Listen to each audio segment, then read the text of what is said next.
I'd like to tell you about the strangest secret in the world. Not long ago, Albert Schweitzer, the great doctor and Nobel Prize winner, was being interviewed in London, and a reporter asked him, "Doctor, what's wrong with men today?" The great doctor was silent a moment, and then he said, "Men simply don't think." And it's about this that I want to talk with you. We live today in a golden age. This is an era that man has looked forward, dreamed of, and worked toward for thousands of years. But since it's here, we pretty well take it for granted. We in America are particularly fortunate to live in the richest land that ever existed on the face of the earth, a land of abundant opportunity for everyone. But do you know what happens? Let's take 100 men who start even at the age of 25. Do you have any idea what will happen to those men by the time they're 65? These 100 men who all start even at the age of 25 believe they're going to be successful. If you asked any one of these men if he wanted to be a success, he'd tell you that he did. And you'd notice that he was eager toward life, that there was a certain sparkle to his eye, an erectness to his carriage, and life seemed like a pretty interesting adventure to him. But by the time they're 65, 1 will be rich, 4 will be financially independent, 5 will still be working, 54 will be broke. Now think a moment. Out of the 100, only 5 make the grade. Why do so many fail? What has happened to the sparkle that was there when they were 25? What's become of the dreams, the hopes, the plans? And why is there such a large disparity between what these men intended to do and what they actually accomplished? When we say about 5% achieve success, we have to define success. And here's the definition. Success is the progressive realization of a worthy ideal. If a man is working toward a predetermined goal and knows where he's going, that man is a success. If he's not doing that, he's a failure. Success is the progressive realization of a worthy ideal. Rollo May, the distinguished psychiatrist, wrote a wonderful book called Man's Search for Himself. And in this book he says, the opposite of courage in our society is not cowardice, it is conformity. And there you have the trouble today. It's conformity. People acting like everyone else, without knowing why, without knowing where they're going. Now think of it. In America right now, there are over 14 million people 65 years of age and over, and about 13 million of these 14 million are broke. They're dependent on someone else for life's necessities. Now, we learn to read by the time we're 7. We learn to make a living by the time we're 25. Usually, by that time, we're not only making a living, we're supporting a family. And yet, by the time we're 65, we haven't learned how to become financially independent in the richest land that has ever been known. Why? We conform. And the trouble is that we're acting like the wrong percentage group, the 95% who don't succeed. Now, why do these people conform? Well, they don't know, really. These people believe that their lives are shaped by circumstances, by things that happen to them, by exterior forces. They're outer-directed people. A survey was made one time that covered a lot of men, working men, and these men were asked this question. Why do you work? Why do you get up in the morning? 19 out of 20 had no idea. If you ask them, they'll say, everyone goes to work in the morning. And that's the reason they do it, because everyone else is doing it. Now let's get back to our definition of success. Who succeeds? The only man who succeeds is the man who is progressively realizing a worthy ideal. He's the man who says, I'm going to become this, and then begins to work toward that goal. I'll tell you who the successful people are. A success is the school teacher who's teaching school because that's what she wanted to do. The success is the woman who's a wife and mother because she wanted to become a wife and mother and is doing a good job of it. The success is the man who runs the corner gas station because that's what he wanted to do. The success is the successful salesman who wants to become a top-notch salesman and grow and build with his organization. A success is anyone who is doing deliberately a predetermined job because that's what he decided to do deliberately. But only 1 out of 20 does that. That's why today there isn't really any competition, unless we make it for ourselves. Instead of competing, all we have to do is create. Now, for 20 years, I looked for the key which would determine what would happen to a human being. Was there a key, I wanted to know, which would make the future a promise that we could foretell to a large extent? Was there a key that would guarantee a person's becoming successful if he only knew about it and knew how to use it? Well, there is such a key, and I've found it. Have you ever wondered why so many men work so hard and honestly without ever achieving anything in particular, and others don't seem to work hard and yet seem to get everything? They have the magic touch. You've heard them say that about someone. Everything he touches turns to gold. And have you ever noticed that a man who becomes successful tends to continue to become successful, and on the other hand, have you noticed how a man who is a failure tends to continue to fail? It's because of goals. Some of us have them, some don't. People with goals succeed because they know where they're going. Now think of a ship leaving a harbor, and think of it with the complete voyage mapped out and planned. The captain and crew know exactly where it's going and how long it will take. It has a definite goal. 9,999 times out of 10,000 it will get to where it started out to get. Now let's take another ship, just like the first, only let's not put a crew on it, or a captain at the helm. Let's give it no aiming point, no goal, no destination. We just start the engines and let it go. I think you'll agree with me that if it gets out of the harbor at all, it will either sink or wind up on some deserted beach a derelict. It can't go any place because it has no destination and no guidance. It's the same with a human being. Take the salesman, for example. There is no other person in the world today with the future of a good salesman. Selling is the world's highest paid profession, if we're good at it and if we know where we're going. Every company needs top-notch salesmen, and they reward those men. The sky is the limit for them. But how many can you find? Someone once said, "The human race is fixed, not to prevent the strong from winning, but to prevent the weak from losing." The American economy today can be likened to a convoy in time of war. The entire economy is slowed down to protect its weakest link, just as the convoy had to go at the speed that would permit its slowest vessel to remain in formation. That's why it's so easy to make a living today. It takes no particular brains or talent to make a living and support a family today. So we have a plateau of so-called security, if that's what a person's looking for. But we do have to decide how high above this plateau we want to aim for. Now let's get back to the strangest secret in the world, the story that I wanted to tell you today. Why do men with goals succeed in life, and men without them fail? Well, let me tell you something which, if you really understand it, will alter your life immediately. If you understand completely what I'm going to tell you from this moment on, your life will never be the same again. You'll suddenly find that good luck just seems to be attracted to you. The things you want just seem to fall in line. And from now on, you won't have the problems, the worries, the gnawing lump of anxiety that perhaps you've experienced before. Doubt, fear, well, they'll be things of the past. Here's the key to success, and the key to failure. We become what we think about. Now let me say that again. We become what we think about. Throughout all history, the great wise men and teachers, philosophers and prophets have disagreed with one another on many different things. It is only on this one point that they are in complete and unanimous agreement. Listen to what Marcus Aurelius, the great Roman emperor, said. He said, "A man's life is what his thoughts make of it." Disraeli said this, "Everything comes if a man will only wait. I have brought myself by long meditation to the conviction that a human being with a settled purpose must accomplish it, and that nothing can resist a will that will stake even existence for its fulfillment." Ralph Waldo Emerson said this, "A man is what he thinks about all day long." William James said, "The greatest discovery of my generation is that human beings can alter their lives by altering their attitudes of mind." And he also said, "We need only in cold blood act as if the thing in question were real, and it will become infallibly real by growing into such a connection with our life that it will become real. It will become so knit with habit and emotion that our interest in it will be those which characterize belief." He also said this, "If you only care enough for a result, you will almost certainly attain it. If you wish to be rich, you will be rich. If you wish to be learned, you will be learned. If you wish to be good, you will be good.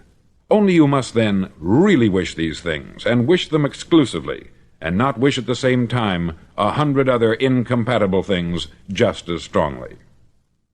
In the Bible you read, in Mark 9:23, "If thou canst believe, all things are possible to him that believeth."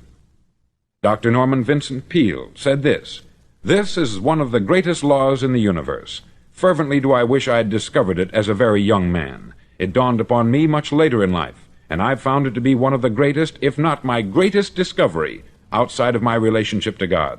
And the great law, briefly and simply stated, is that if you think in negative terms, you'll get negative results. If you think in positive terms, you will achieve positive results. That is the simple fact which is at the basis of an astonishing law of prosperity and success. In 3 words, believe and succeed. William Shakespeare put it this way: "Our doubts are traitors, and make us lose the good we oft might win, by fearing to attempt." George Bernard Shaw said, "People are always blaming their circumstances for what they are. I don't believe in circumstances. The people who get on in this world are the people who get up and look for the circumstances they want, and if they can't find them, make them." Well, it's pretty apparent, isn't it? And every person who discovered this, for a while believed that he was the first one to work it out. We become what we think about. Now, it stands to reason that a person who's thinking about a concrete and worthwhile goal is going to reach it, because that's what he's thinking about. And we become what we think about. Conversely, the man who has no goal, who doesn't know where he is on the earth, it contains riches beyond our wildest dreams. It will return anything we want to plant. Now you might say, well, if that's true, why don't people use their minds more? Well, I think they've figured out an answer to that too. Our mind comes as standard equipment at birth. It's free, and things that are given to us for nothing we place little value on. Things that we pay money for, we value. The paradox is that exactly the reverse is true. Everything that's really worthwhile in life came to us free. Our mind, our soul, our body, our hopes, our dreams, our ambitions, our intelligence, our love of family and children and friends. All these priceless possessions are free, but the things that cost us money are actually very cheap and can be replaced at any time. A good man can be completely wiped out and make another fortune. He can do that several times. Even if our home burns down, we can rebuild it, but the things we got for nothing, we can never replace. The human mind isn't used merely because we take it for granted. Familiarity breeds contempt. It can do any kind of job we assign to it, but generally speaking, we use it for little jobs instead of big important ones. Universities have proved that most of us are operating on about 10% of our abilities. Decide now, what is it you want? Plant your goal in your mind. It's the most important decision you'll ever make in your entire life. Do you want to be an outstanding salesman, a better worker at your particular job? Do you want to go places in your company, in your community? All you've got to do is plant that seed in your mind. Care for it. Work steadily toward your goal, and it will become a reality. It not only will, there's no way that it cannot. You see, that is a law, like the laws of Sir Isaac Newton, the laws of gravity. If you get on top of a building and jump off, you'll always go down. You'll never go up. And it's the same with all the other laws of nature. They always work. They're inflexible. Think about your goal in a relaxed, positive way. Picture yourself in your mind's eye as having already achieved this goal. See yourself doing the things you will be doing when you've reached your goal. Ours has been called the phenobarbital age, the age of ulcers and nervous breakdowns. At a time when medical research has raised us to a new plateau of good health and longevity, far too many of us worry ourselves into an early grave trying to cope with things in our own little personal ways, without learning a few great laws that will take care of everything for us. These things we bring on ourselves through our habitual way of thinking. Every one of us is the sum total of his own thoughts.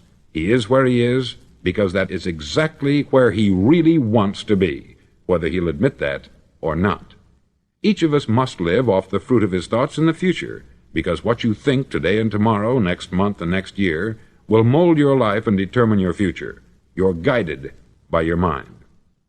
I remember one time I was driving through Arizona, and I saw one of those giant earth-moving machines roaring along the road at about 35 miles an hour with what looked like 20 tons of dirt in it, a tremendous, incredible machine, and there was a little man perched way up on top with the wheel in his hands guiding it. And as I drove along, I was struck by the similarity of that machine to the human mind. Just suppose you're sitting at the controls of such a vast source of energy. Are you going to sit back and fold your arms and let it run itself into a ditch? Or are you going to keep both hands firmly on the wheel and control and direct this power to a specific, worthwhile purpose?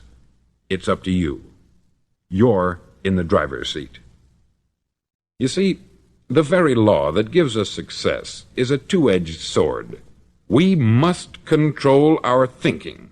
The same rule that can lead a man to a life of success, wealth, happiness, and all the things he's ever dreamed of for himself and his family, that very same law can lead him into the gutter.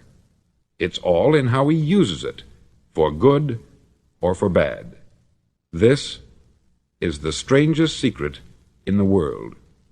Now, why do I say it's strange, and why do I call it a secret? Actually, it isn't a secret at all. It was first promulgated by some of the earliest wise men, and it appears again and again throughout the Bible. But very few people have learned it, understand it. That's why it's strange, and why, for some equally strange reason, it virtually remains a secret. I believe that you could go out and walk down the main street of your town and ask one man after another what the secret of success is, and you probably wouldn't run into one man in a month who could tell you. Now, this information is enormously valuable to us, if we really understand it and apply it. It's valuable to us not only for our own lives, but the lives of those around us, our family, employees, associates, and friends. Life should be an exciting adventure. It should never be a bore.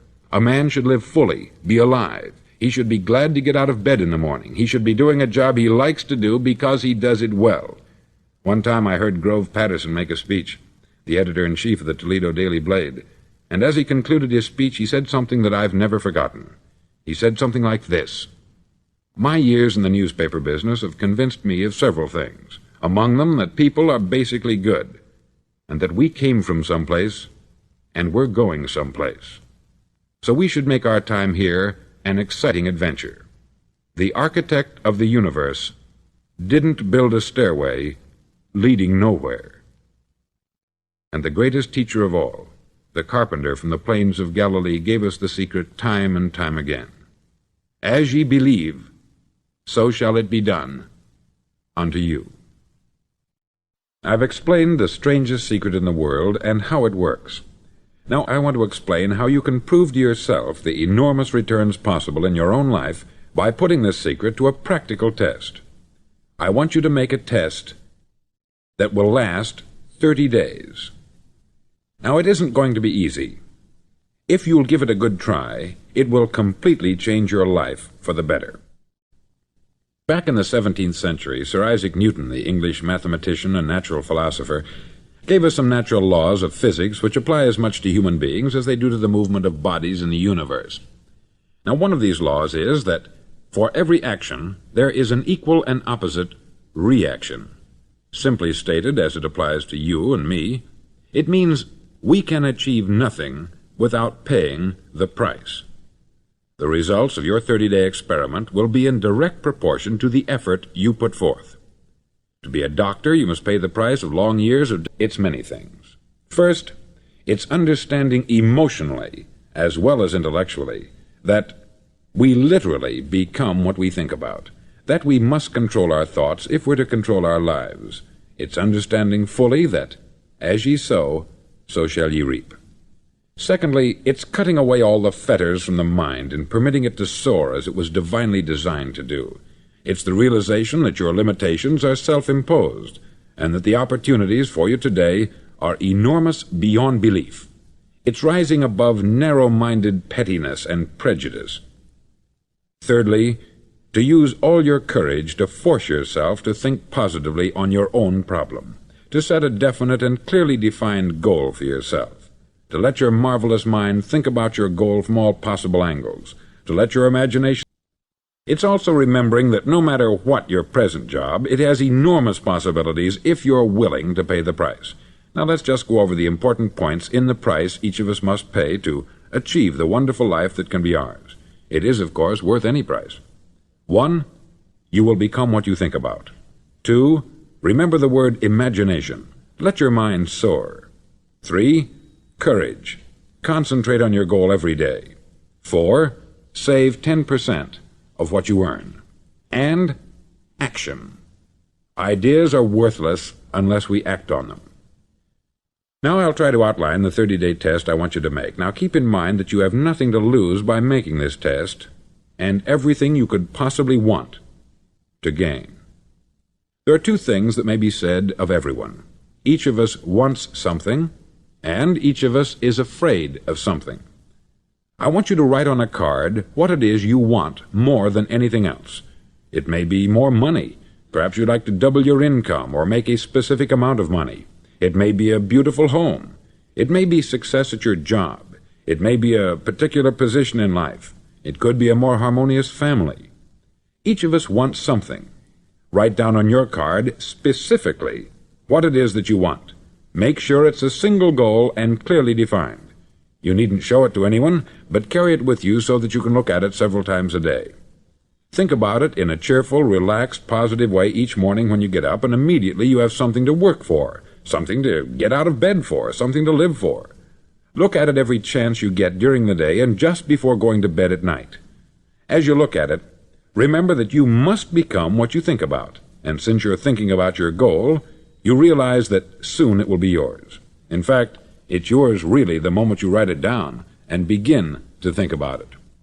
Look at the abundance all around you as you go about your daily business. You have as much right to this abundance as any other living creature. It's yours for the asking. Now we come to the difficult part.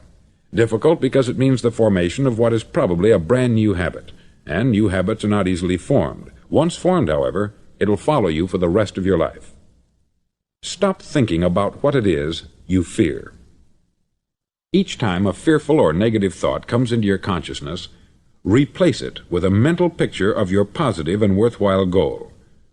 There will come times when you will feel like giving up. It's easier for a human being to think negatively than positively. That's why only 5% is successful. You must begin now to place yourself in that group. For 30 days you must take control of your mind. It will think only about what you permit it to think. Each day for this 30-day test, do more than you have to do.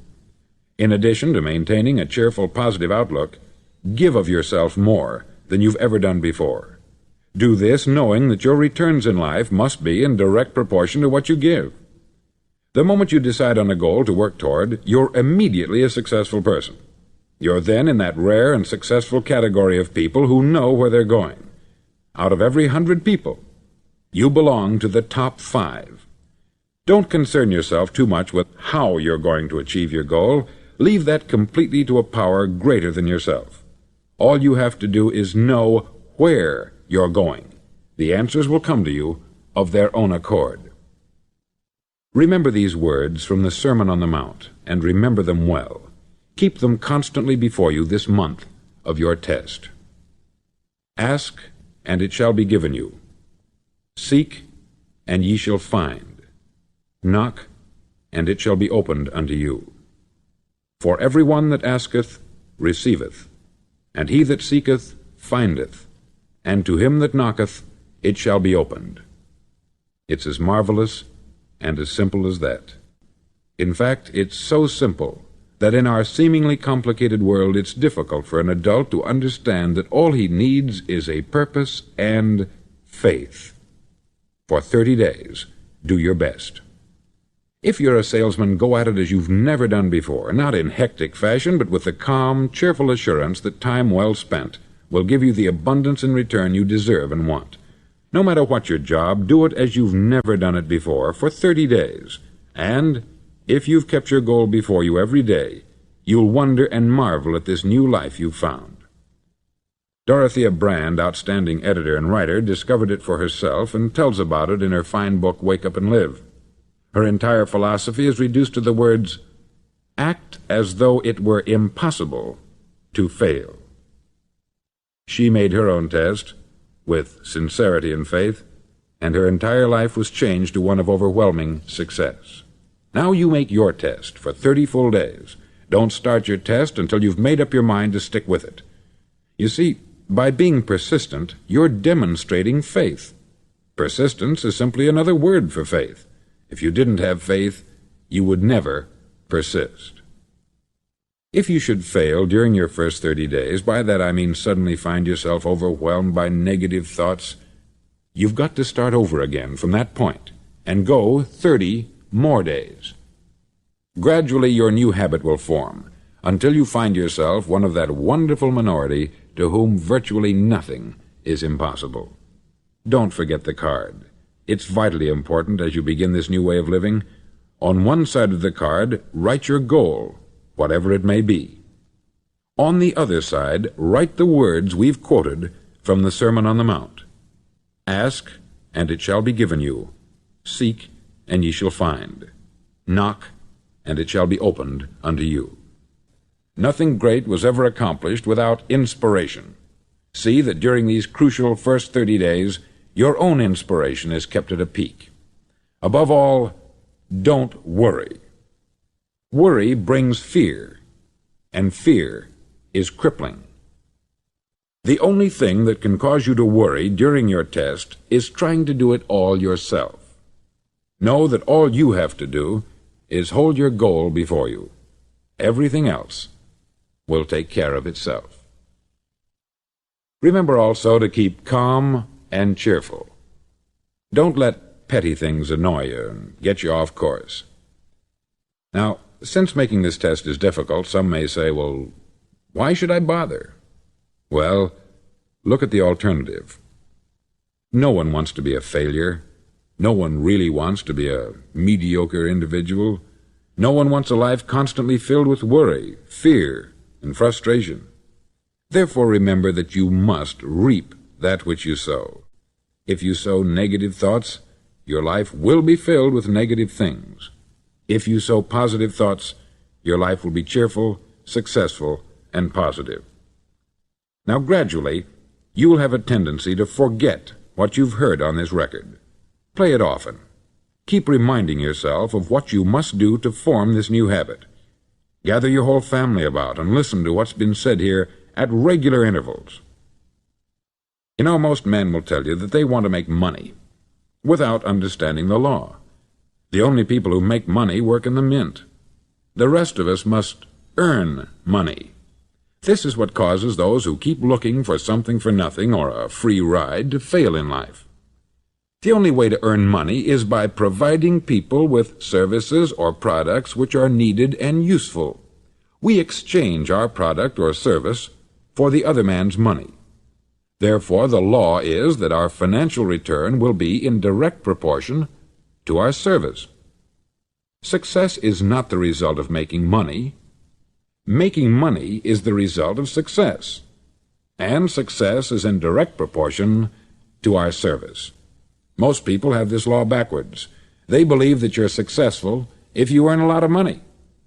The truth is that you can only earn money after you're successful. It's like the story of the man who sat in front of the stove and said to it, "Give me heat, and then I'll add the wood." How many men and women do you know, or do you suppose there are today, who take the same attitude toward life? There are millions. We've got to put the fuel in before we can expect heat. Likewise, we've got to be of service first before we can expect money. Don't concern yourself with the money. Be of service. Build, work, dream, create. Do this, and you'll find there's no limit to the prosperity and abundance that will come to you. Prosperity is founded upon a law unless he enriches others. There are no exceptions to a law. You can drive down any street in America and from your car estimate the service that's being rendered by the people living on that street. Had you ever thought of this yardstick before? It's interesting. Some, like ministers and priests and other devoted people, measure their returns in the realm of the spiritual, but again, their returns are equal to their service. Once this law is fully understood, any thinking person can tell his own fortune. If he wants more, he must be of more service to those from whom he receives his return. If he wants less, he has only to reduce this service. This is the price you must pay for what you want. If you believe you can enrich yourself by deluding others, you can only end by deluding yourself. It may take some time, but just as surely as you breathe, you'll get back what you put out. Don't ever make the mistake of thinking you can avert this. It's impossible. The prisons and the streets where the lonely walk are filled with people who tried to make new laws just for themselves. We may avoid the laws of man, but there are greater laws that cannot be broken. An outstanding medical doctor recently pointed out 6 steps that will help you realize success. 1. Set yourself a definite goal. 2. Quit running yourself down. 3. Stop thinking of all the reasons why you cannot be successful, and instead think of all the reasons why you can. 4. Trace your attitudes back through your childhood and try to discover where you first got the idea you couldn't be a success, if that's the way you've been thinking. 5.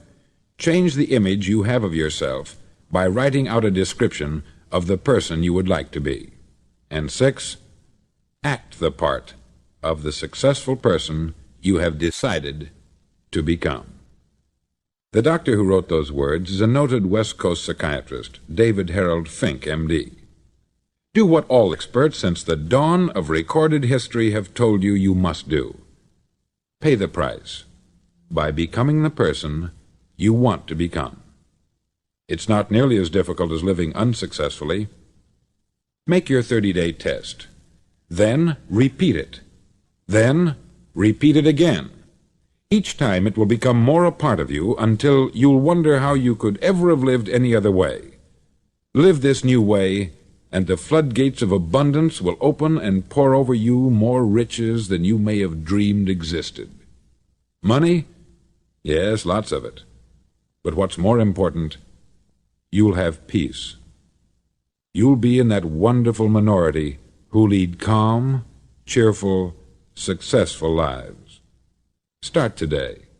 You have nothing to lose, but you have a life